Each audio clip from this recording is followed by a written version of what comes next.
Week one, we talked about the fact that we often overcomplicate things.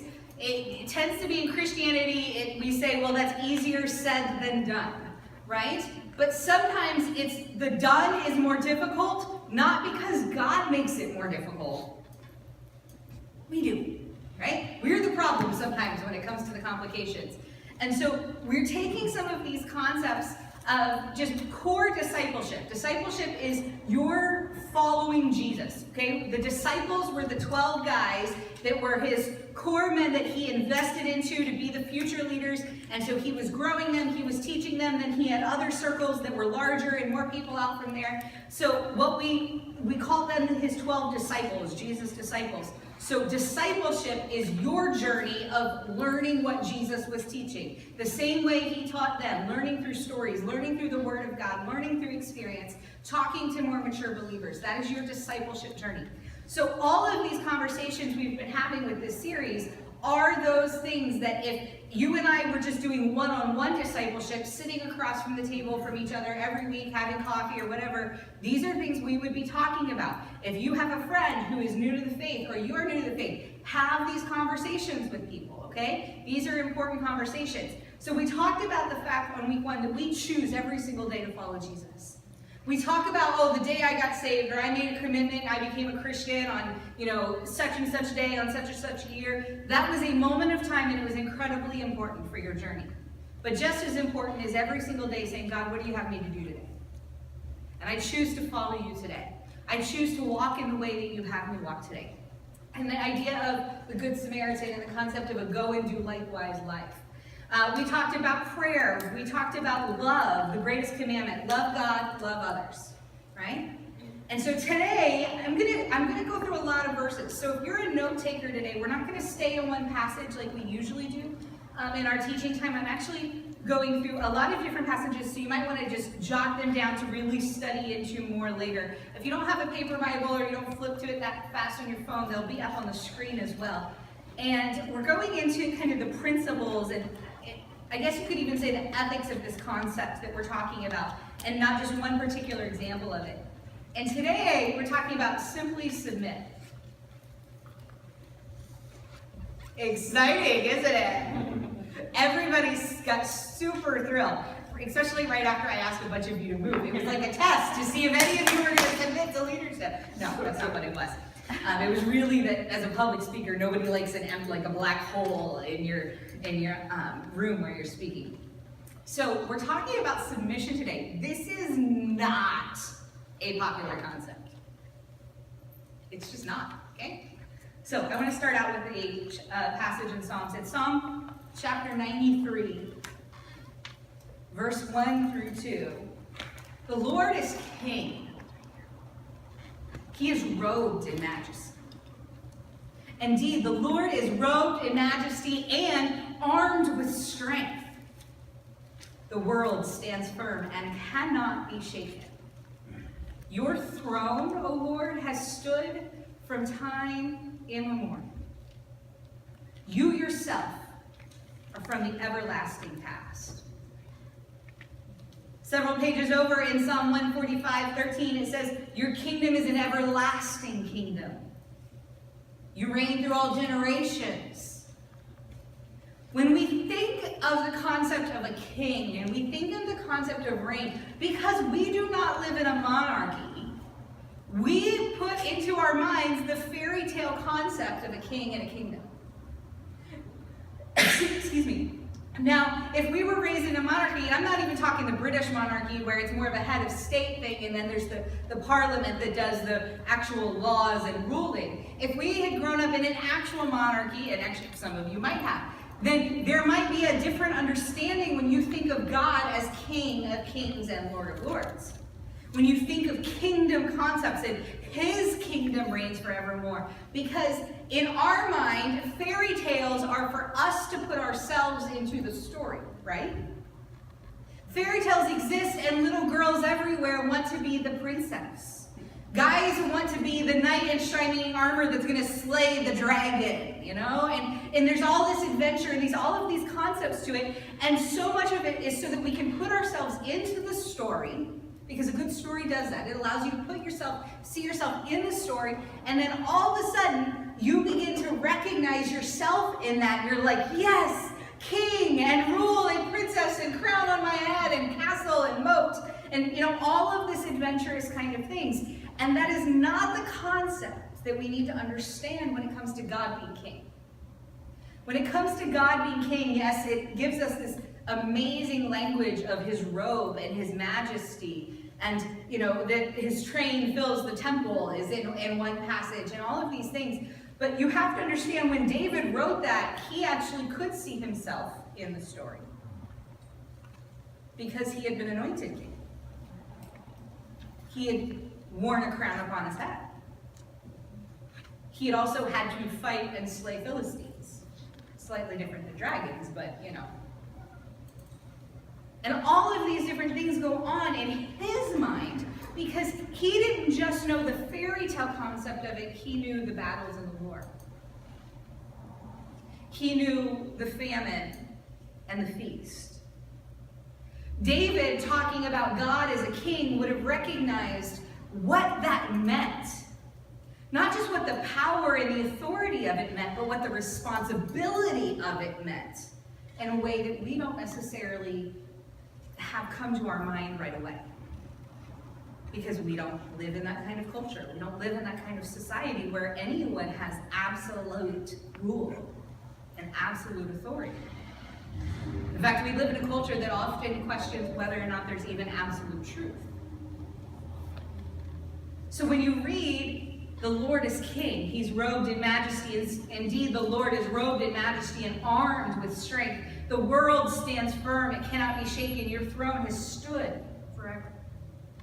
You get this concept of who God is, and the fact that we need to understand God is worthy. God is worthy. Now, the first part of that sentence is easy to agree with. Okay? Let me finish the rest of what I wrote for the sentence. God is worthy of your yielded life. See, the rest of it makes it harder, doesn't it? Now, saying God is worthy, he's awesome, yes, in just this kind of fairy tale concept of Lord and King, and yes, that's very different than my actual life, so it doesn't affect my actual life. See, when David was saying that, the idea of a king and authority and a kingdom affected his life. It affected the people's lives who would sing this song about God. And so when we say that God is worthy, oh yes, he's awesome. That's one thing, but when we say he's worthy of our yielded life, that's different. It suddenly becomes closer to home, and it suddenly becomes a challenge that we have to overcome and understand what it means to simply submit. The all-glorious God, think of the beauty of this, the all-glorious God reveals to us his love through Jesus with profound humility. An all-glorious God reveals to us how much he loves us through Jesus, God the Son, through profound humility. God made you. God made you. And then, at some point in most of our lives, we walk away from a God who made us. For some of us, it's been farther than others. But what God does is he redeems you back to him through the atoning death of Jesus on the cross. Which means he made you once and he redeemed you the second time. You're twice his. He made a vow to you. He made a promise to you. He spoke life over you. And then he renewed that vow to you when he redeemed you back to him. See, God's not just in it for right now with you. God is in it for eternity. For eternity. We like to talk about the awe of God more than we like to talk about the authority of God. Because the awe is the fairy tale stuff.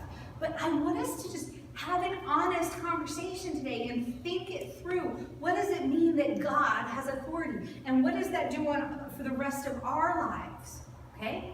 So, true authority, true yielding requires trust. Okay? John 10, verse 11 says this. I am the good shepherd. The good shepherd sacrifices his life for the sheep. So if you think about a shepherd, all right, so a shepherd is the person who gathers and directs the flock of sheep, right? Takes care of them, keeps them away from harm, make sure they go down the right road, make sure they get into safety at night, make sure that they get to pastures where there's enough food for them to graze, for them to be healthy, to make sure that they get to the stream so they have clean water. But the good shepherd also makes sure that they are not wandering off. The good shepherd also lays down his own life because he recognizes the investment of what the sheep really are to him. And Jesus says, hey, I'm actually a really good shepherd. I'm the one who owns the sheep, not the guy for hire. Because if it was just a hired hand, when the wolf came and started to attack, the hired hand runs. But when the wolf comes and the real shepherd is there, he will stand his ground and he will fight. And Jesus says, that's who I am. In another passage, it says, the sheep hear my voice and they know me. So when the shepherd calls, the sheep actually turn and come. Why? Because they trust the shepherd. If some stranger starts saying, hey, come over here, sheep, they're not necessarily going to listen. Now, sheep tend to be a little dumb. Okay? Let's be honest. All right? But they don't just follow any voice. They follow the one they trust. Do you trust his voice? Because he's a good shepherd and he will guide you and he will protect you. He died for you. And that's worthy of us yielding to that authority, to yielding to that protection, yielding to that direction in our lives. But it means we have to simply trust. And don't raise your hand, but how many of you have trust issues? Most of us have trust issues not necessarily because of God, but because of some other person. But then we take that and we apply it to God. But God is not made in man's image, man is made in God's image. Right? And he is trustworthy. He is good. He is safe. He is kind. 1 John 3:16, we know what real love is because Jesus gave up his life for us. So we ought to give up our lives for our brothers and sisters. Ooh. Now it just got even more personal, right? Jesus has all power. Think about this. He made you.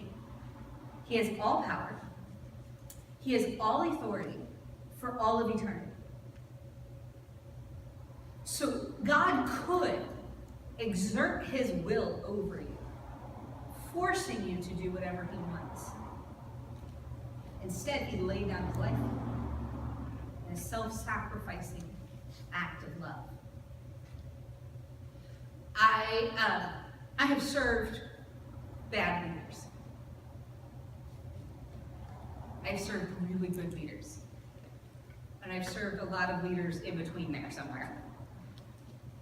I want you to think right now of a bad leader you have served at some point along the way. Most of us have had to do that at some point. We have had a bad boss, a bad supervisor, okay? If you want to get real honest, maybe at some point along your journey you've been the bad boss. You've been the poor supervisor, right? I remember one of my greatest mentors and leaders saying to me, Kathy, just go lead. Now the thing was, he was the leader. It was his job. I mean, he was the boss. But he said to me, just go lead. If you mess it up, just call me. This was an actual conversation. Just call me. I will come clean it up for you, and then you and I will go have coffee. Now, what I wanted him to say in that moment, part of me wants him to say, you're never going to mess up. You're going to be great at this. Don't, right? You want like his full trust in you. You're just going to be perfect. You're going to be great at this. But he actually warned me, like, you might mess up at this, right? But then he said he's going to come clean it up, and then we would go have a conversation about it where I could grow. The other part of me didn't want him to start the conversation with, Kathy, go lead. Because the other part of me wanted him to do the leading. Because he is the leader. Right? I'm like, this is above my pay scale.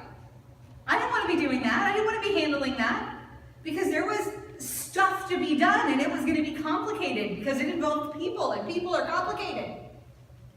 And I didn't want to get into that situation. I didn't know if I was ready for that step yet. But he looked at me and just said, go lead. And that conversation is what submitted me to his leadership. Because he was calling me to step. Because he was calling me to more. He was empowering me to do something, and he was saying, you can trust me. I've got your back. Even if you get this wrong, I've got you. In fact, I won't come there and tell you how to clean it up. I will come there and I will clean it up. And then we'll go have coffee. And from then on, anytime I see this person, I will say, hey, anything I can do for you? I will serve his leadership. I will submit myself to a direction that he gives me. When I want to do something, and he's like, I don't think so. Trust me, I would listen to him. Because he was a good leader. He was a good leader because he empowered me. And he allowed me to step up into who I was. And who God created me to be. And what God created me to do. And into my own journey. And when we submit ourselves to leadership like that, it means they have our back. Do you know this morning that God has your back? God has your back. He might sit you down for coffee sometimes, or a conversation where you can grow, but think about it. How many times have you gotten something wrong and he cleaned it up for you? You mean like your own life? Like your own sin and your own relationship with him that was so broken that you owed a debt you couldn't pay? That you messed things up relationally, and there's no way outside of God that could have been restored and redeemed, and he did it. Because he's got your back. And when you serve a God like that, it creates this desire inside of you when you recognize, when you admit, this is a good leader. This is a good leader. That's when you can admit, I can submit to this leader. Even when I want to go in one direction and the shepherd says, no, we're going over here. You go over here with him. When I want to do things my way and he says, no, it's time for you to do it this way. When you say, I'm not ready for that, that's above my pay grade. He says, no, it's time for you to step up. I've got more for you. I've got a next step for you. I have things for you to do. Doing all of those things is submitting to the lordship of God. And we can do it with safety and with trust because he's good and he has our back. Now here's where the rubber meets the road in this conversation. That last verse I read said that he laid down his life for us, and so we should do what? Lay down our lives for others. The rubber meets the road when the conversation from submission goes from God to mankind. Okay? Because we can probably all agree he's perfect. He is not going to direct us wrong. The hard part is just following. But then it comes to other people who are not perfect. And the Bible tells us to submit in various ways. Now this one's not so fun. You ready? Okay. So Jesus said whoever was going to follow him had to die to self, take up their cross, and follow him. Right? So in a very short time from when he told his disciples and those following him, okay, he told these men and women that they had to, a very short time from them, actually put that into practice. Some of them lost their lives. Some of them didn't just die to self, they died. Okay? But these men and women were going to become the leaders of the modern church age. So they had to get this right. And they were told, if you're going to go out and you're going to lead these people, because he was talking to people, he was training up for leadership. He said, if you're going to lead these people, if they are going to submit to you the way that you have submitted to me, then you better learn to die to yourself. See, when we see that type of service, when we see that type of leadership, what do? We follow it. We're willing to follow servant leaders. We're willing to follow people that we see sacrificing of their own selves. We want to serve those types of people. We want to turn around and then we want to do the same thing for leaders. Leadership seminars around the world right now, man, and if you went to any bookstore and you go to the leadership section and lots of bright colors to attract your attention is going to be row upon row upon row of leadership books, okay? And the things that these are going to be talking about over and over again is that you need to mentor and raise up other leaders who will then mentor and raise up other leaders. The idea of being a reproducing leader, okay? So if you're going to be a good leader, you need to reproduce yourself into someone else, okay? So they need to learn to be the kind of leader that you are, and then as a leader, they will train someone else to be a leader the way that they are.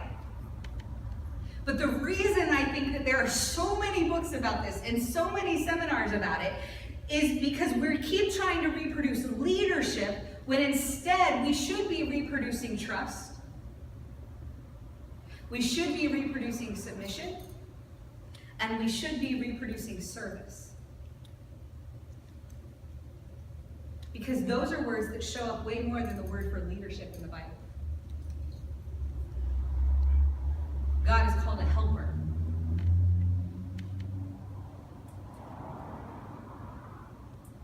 He's the King of Kings and he's the Lord of Lords. And he talks over about how he serves us. The whole gospel message is Jesus submitting his own life for ours. 1 Corinthians 11:1, Paul says, you should imitate me just as I imitate Christ. And as a child, I learned it this way, follow me as I follow Christ. This whole concept of putting to death your self-willed, sinful nature means that you come to understand you don't have to have your own way to be happy.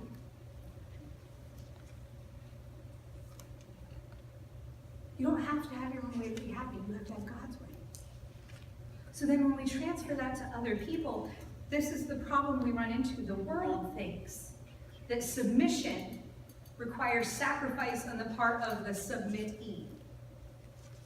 But the Bible teaches us that submission requires sacrifice on the part of the authority.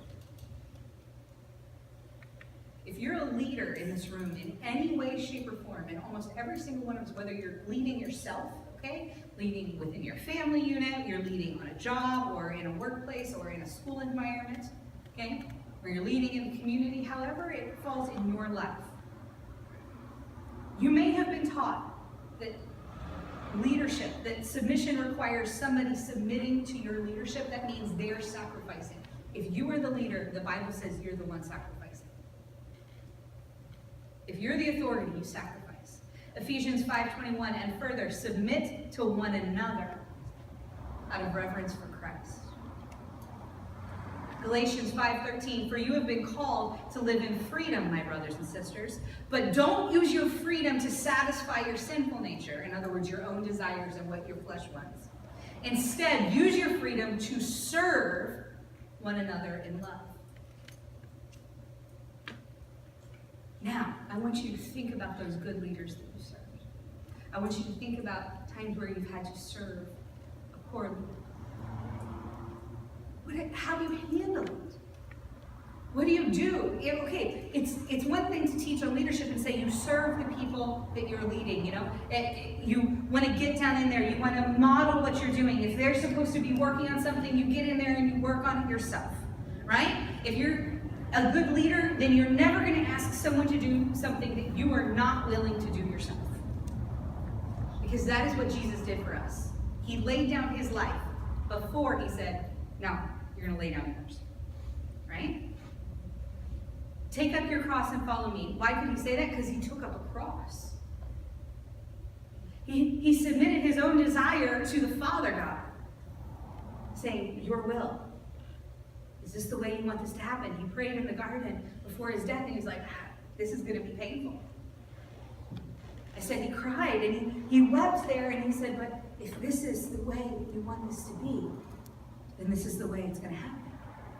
And when we submit to the lordship of God, we say, God, I don't have to have my way to be happy, because your way is right. But what happens then when you're serving someone and they're wrong? I am not talking about someone calling you to sin or go against the Bible, okay? The Bible is actually very clear about earthly authority and what you do when it tells you to go against the Word of God. But we've all served leaders who are in their own journey to become good leaders, okay? And they're not as good at leading as they could be one day. So what do we do in those situations at work? What do we do in situations in the church when we have to submit? What do we do in our marriage and our families when we're called to submit? So I want to talk real quickly here about submission in context. And I'm going to get real practical for you here, okay? So first I want to talk about marriage. Ephesians 5:21 says, further, submit to one another out of reverence for Christ. The next verse says, wives likewise to your husbands. Okay? Then the verses after that say, husbands, love your wives as Christ loved the church. So what people like to say is they take the verse, and you can even see, remember, originally in the text, the paragraph definitions weren't there, okay, and the verse numbers that divided up the verses in the Bibles were not there. Those were added for context and clarity for corporate reading later, okay? So, in verse 21, there is a verb. It says submit. Submit yourselves to one another. All people. Submit yourselves to one another. Serve one another. Trust one another. Be loyal to one another. Submit yourselves, all of you. And he's speaking specifically to those within the church here. Submit your lives to one another. In another verse it says to always prefer the other above yourself. Now, what has happened in modern society is we like to end that paragraph, okay? So we say, okay, that whole conversation, that's all the way over here. Now, all the way over here, now we're going to talk about marriage. Wives, submit to your husbands. Husbands, love your wives as Christ loved the church. Except originally it was all together.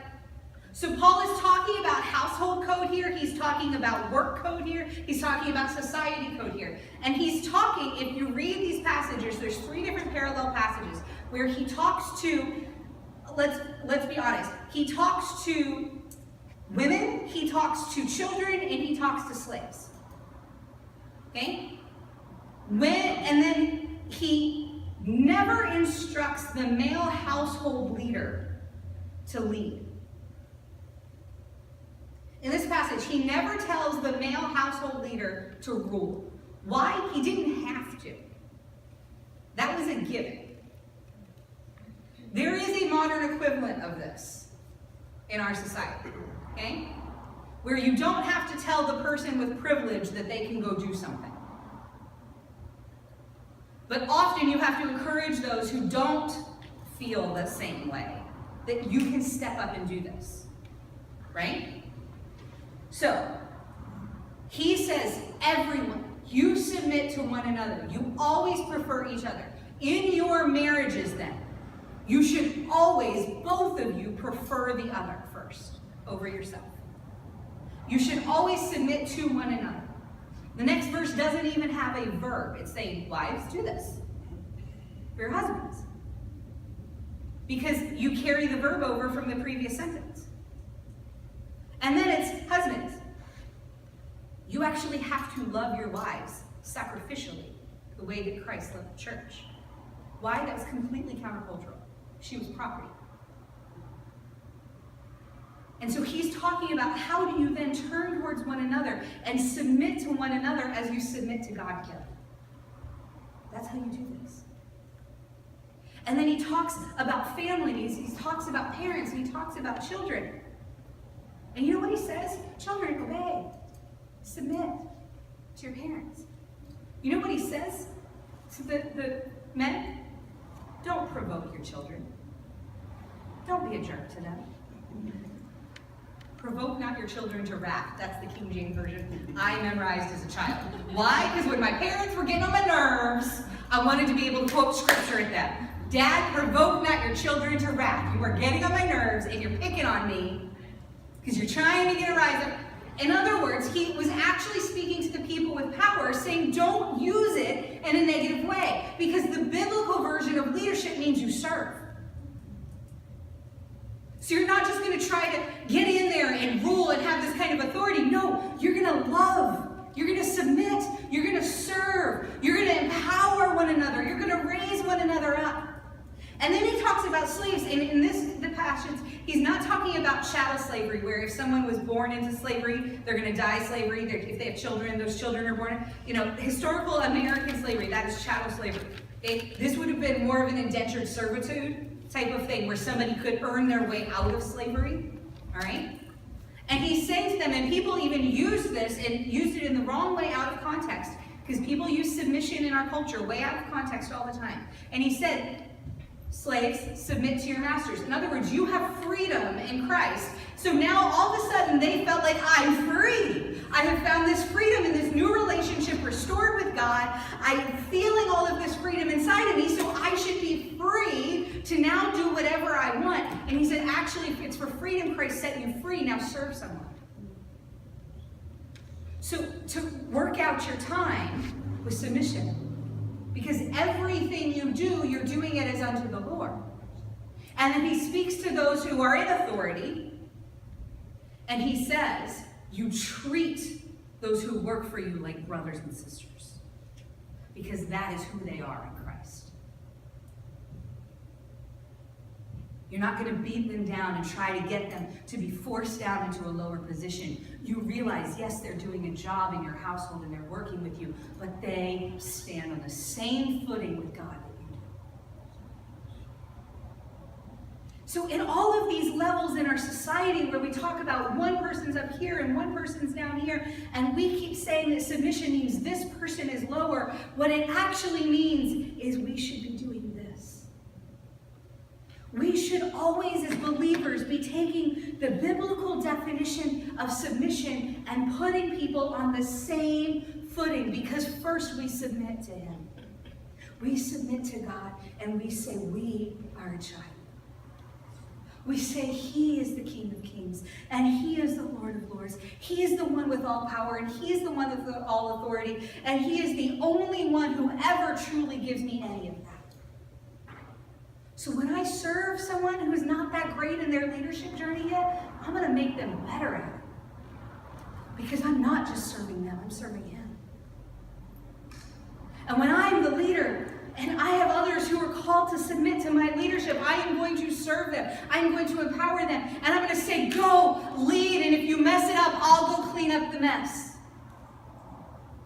Because that's what Jesus did for me. That's what the King of Kings did for me. He submitted his life for me. So I'm willing to submit my way of doing things and the world's definition of what a leader does and the world's definition of how you serve someone else. I'm willing to take all of it and say, you know what? I will submit one to another. I will serve well. I will lead well. And no matter what, my life is in his hands. Then I'm going to ask you guys to come up. And I know you have another song, but I'm going to ask if we can go back and sing the last song that we did, because it's incredibly appropriate to this concept. And we're going to have some fun over the next couple of weeks. Next week, we have a guest speaker. Please don't miss it. Philip is coming, and he is from an organization called Foster the Bay. It's very near and dear to my heart. Obviously, our family, we adopted from the foster care system, and all of our kids were in foster care. And so he's talking about how we as churches in the Bay Area, up and down the peninsula, can serve children and families who are doing foster care. Okay, and so it's going to be a really good Sunday because there's ways for all of us to engage. So don't miss that. And then the following Sunday, we're going to finish up Simply Summer. We're going to have the blessing of the backpacks. And we're going to have a lot of fun that day. But here's the deal. I have stuff planned for my kids. Because it's summer. We have stuff planned. I don't tell them about all of it. Okay? Because, honestly, if you've ever had children or even worked with children, you understand that you do not say what you are about to do with them until you are absolutely ready to go do it. Okay? Because otherwise, they will bug the living daylights out of you until it's time to go do it. Okay? So unless you are ready in that moment to do something, you probably don't tell them yet. Okay? So Ben and I, we just took a little vacation out to see some of his family, and we have things planned along the way. We have ideas of things we'd like to do on this journey, on the road trip, places we'd like to stop, treats we would like to be able to hand them in the middle of the afternoon, those kind of things. Some of those they receive, and they enjoy them. Others they never know ever existed. Because sometimes children, I don't know if you've ever realized this, but children have trouble submitting. It has something to do with their humanity. The children sometimes have trouble submitting. So there are wonderful treats, and there are wonderful things, and there are detours that are exciting and fun and have all kinds of privileges along the way. And when they show responsibility, okay, and obedience, then they're going to get those. Will you stand with me this morning? God has treats for you. God has things along your journey that you have no idea about. Some of them might look like a weird detour that's going to make it take longer, but you're going to love it. It's going to be awesome. There's going to be activities, there's going to be people to meet and things to do that God has planned for you, privileges that He wants to just bless your socks off for. Some of those you will see because you're walking in submission to who He is. You're saying, God, you've called me on this journey and I'm walking it with you. I'm following you every step of the way. But sometimes we get off track because of our own humanity. And we don't walk in trust. We don't walk in submission. We don't say, you're the king, and I get that that's more than a fairy tale. And we miss out on stuff that God has for us. I don't want you to miss out on anything. I don't want you to miss out on any of the goodness that God has for you. I don't want our church family to miss out on anything that God has for us along the way. I don't want you to miss out on any treat, on any privilege, on any extra trip, any extra position or authority or promotion or any of that, any of the relational privileges, any of that. I don't want you to miss out on it. So that's why I just want to have a conversation with you today about, are you willing to trust God? Are you willing to submit yourself to Him and all of His authority and what He says? We don't have time to read through every single thing that God says for our lives when we're sitting here in services. So go home and start reading. Go home and keep reading. Go home and keep praying. Simply pray, remember? And ask God what He has for your life and what the next step is. And in the morning say, God, what do you have for me today? What do I need to focus on today? Who do I need to see today? Who do I need to encourage today? And then walk in submission, walk in obedience, and walk trusting that even if you mess it up, He's got your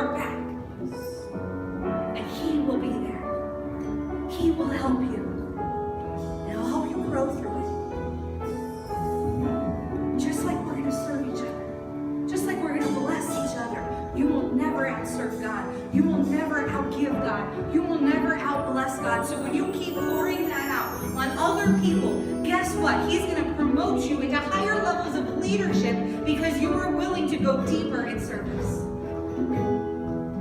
That's what he does. So as pastor, this is what I want for you. I want you to receive all that God has for you. So sometimes that requires the shepherd saying this way. Sometimes that requires the shepherd saying, all right, no. We got to follow him. We got to follow the good shepherd, guys. We got to listen to his voice of correction. We've got to listen to it. And you know what? That leader who told me that, not once has he had to come clean up the mess. He never had to do that. Why? Because in my years of serving him, he had modeled for me the right way to do it. How to be a good leader so that I could then follow in those footsteps. But I still ask his advice years later. Years down the road, I will still say to him, what do you think? Think I can do this? Kathy, just go lead. Men and women of God, go lead. Go be the best leaders that our culture has ever seen. Go be the best employee that your company has ever seen. Go be the best student that your professor has ever seen. Go be the best parent your child has ever seen. Go be the best child your parent has ever seen. Let's submit one to another. Let's recognize everything we do, we're doing as if we're doing it for God because we are. And let's just watch and smile and laugh at each other's lives as we watch the blessings pour out, as we watch the promotions happen, as we watch the relationships happen, as we watch the family restoration happen, as we watch the raises, as we watch the new environments and the new journeys that people in our amongst our church family are going to go on. Why? Because we're submitting ourselves to him. It's a beautiful thing. Father, we thank you today. We thank you today that you are a good shepherd. Paul said that we can follow him as he follows you. May we all be able to